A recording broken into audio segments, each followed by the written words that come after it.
ప్రభువైన యేసుక్రీస్తు నామమునకు మహిమ ఘనత ప్రభావములు చెల్లునుగాక.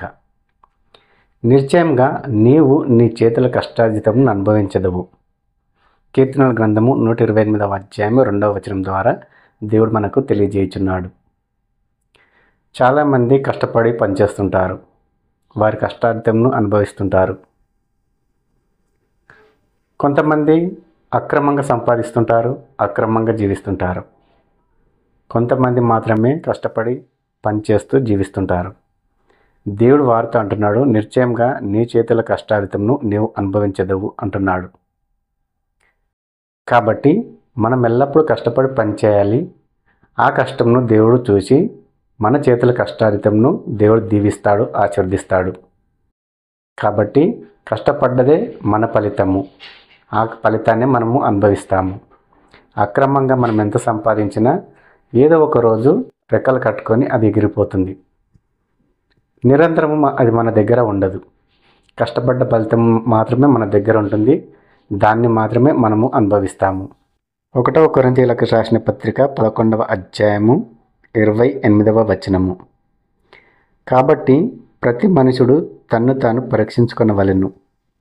అలాగూ చేసి ఆ రొట్టెను తిని ఆ పాత్రలోనిది త్రాగవలెను.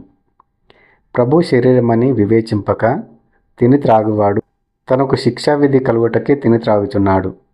ఇందువలననే మీలో అనేకులు బలహీనులను రోగులనై ఉన్నారు, చాలామంది నిద్రించుచున్నారు. ప్రతి మనుషుడు తన్ను తాను పరీక్షించుకొనవలెను. ఎందుకు పరీక్షించుకోవాలి? ఒకవేళ అతనిలో ఏదైనా పాపం ఉందేమో. అలా పాపం ఉన్నట్లయితే దేవుని శరీరము తినడానికి కానీ దేవుని రక్తము త్రాగడానికి కానీ అతనికి అవకాశం ఉండదు. కాబట్టి తాను పరీక్షించుకోవాలి. ఒకవేళ నాలో పాపం ఉన్నట్లయితే దేవుని ఎదుట ఒప్పుకొని విడిచిపెట్టాలి.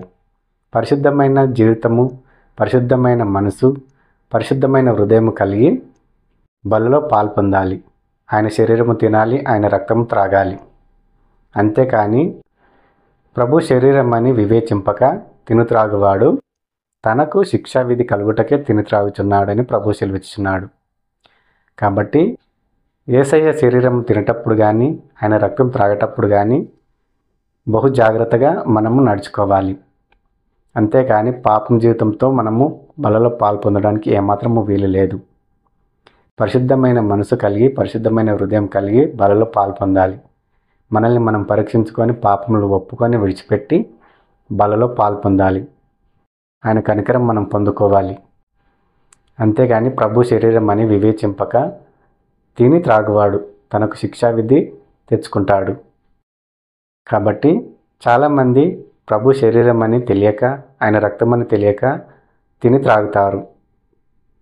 కాబట్టి అనేకులు రోగులనై ఉంటున్నారు, అనేకులు బలహీనులనై ఉంటున్నారు, చాలామంది నిద్రించుచున్నారు, అంటే చనిపోతున్నారు.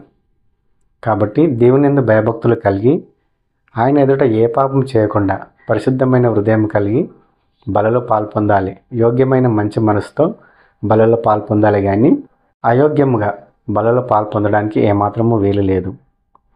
యోగ్యత కలిగిన వాడే బలలో పాల్పొందాలి. ఆయన శరీరము తినాలి, ఆయన రక్తం త్రాగాలి. కాబట్టి ప్రతి ఒక్కరూ మందిరానికి వెళ్ళేటప్పుడు తన ప్రవర్తన యందు బహు జాగ్రత్తగా ఉండాలి. తన ప్రవర్తన యందు దేవుని అధికారమును ఒప్పుకోవాలి. మందిరంలో బహు జాగ్రత్తగా తన ప్రవర్తనను కాపాడుకోవాలి. యోగ్యమైన మంచి మనసుతో వాక్యం వినాలి. యోగ్యమైన మంచి మనసుతో బలలో పాల్పొందాలి. అంతేకాని అయోగ్యముగా బలలో పాల్పొందడానికి కానీ అయోగ్యము కలిగి వాక్యం వినడానికి కానీ ఏమాత్రము వీలు లేదు. ఈ విషయము ప్రతి ఒక్క విశ్వాసి గుర్తుపెట్టుకోవాలి. మనము తప్పకుండా బలలో పాల్పొందాలి. ఆయన శరీరం తిని ఆయన రక్తం త్రాగి ఈ లోకంలో జీవించినంత కాలం ఆయనకు సాక్షార్థమై మనం జీవించాలని ప్రభువైన యేసుక్రీస్తు నామములో మిమ్మల్ని అందరినీ కోరుకుంటున్నాను.